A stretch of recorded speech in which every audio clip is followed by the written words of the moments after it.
Hey everybody, this is Dave from Verified News, the freedomwatch.us channel, and today I'm going to do something a little off the beaten track. I wanted to show something off and let you know that it's a product for sale in my store, and I know that some of my subscribers are very interested in the subject matter of World War II military history and stuff like that, and I also am, although I don't talk about it much on this channel. I'm pretty knowledgeable in that area, and if I'd be more than happy to discuss it with anyone in the comments section or whatever, or we can discuss the model.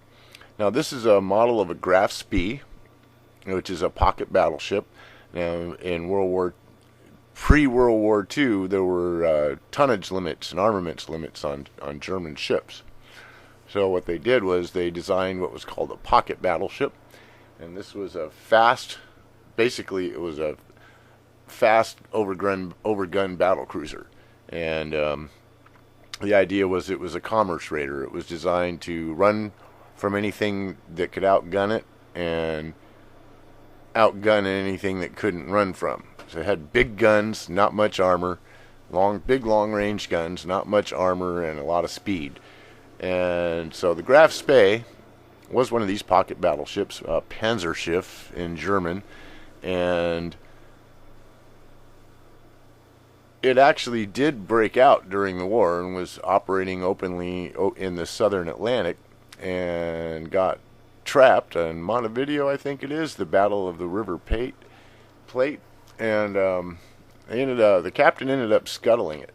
That's funny because the same thing happened to the Graf Spee that happened to the Bismarck, was that the both captains were under orders not to engage the enemy. I mean, their job was to slip by, and go and attack convoys, not fight enemy battleships. So the Bismarck's commander, what did he do? He ignored the orders, fought enemy battleships, and didn't turn back like he was supposed to if he got spotted. Bismarck gets sunk. Same thing happened to the Graf Spee.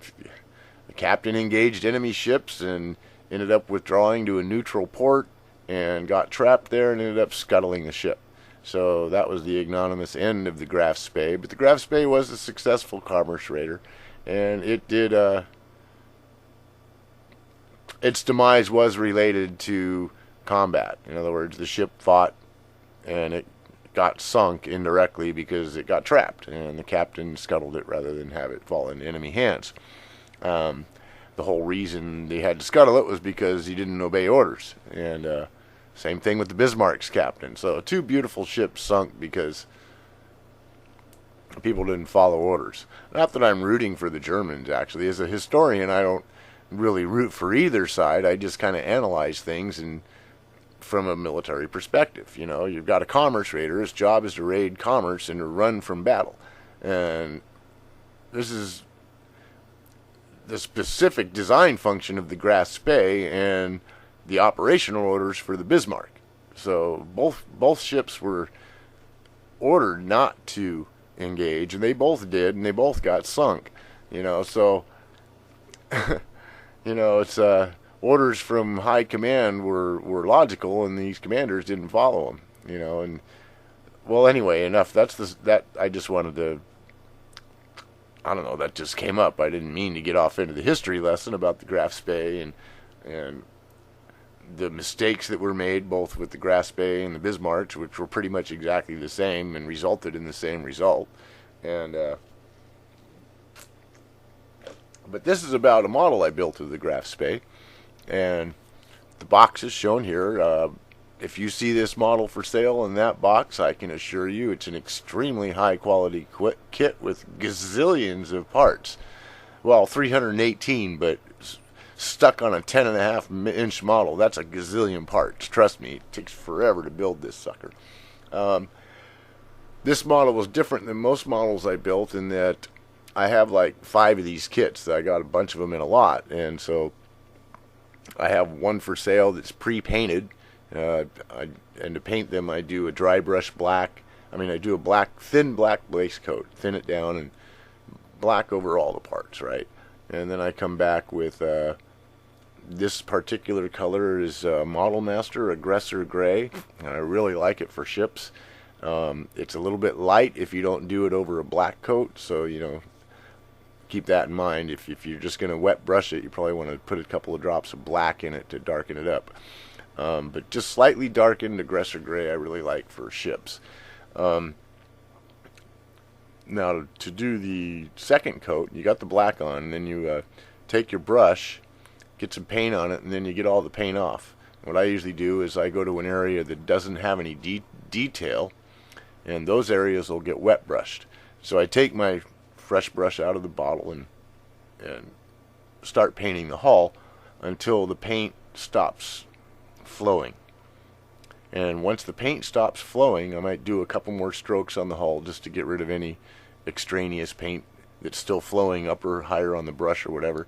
And then I start going over the detail parts. And with the dry brush, the paint doesn't flow, so depressed areas that have been painted black stay black.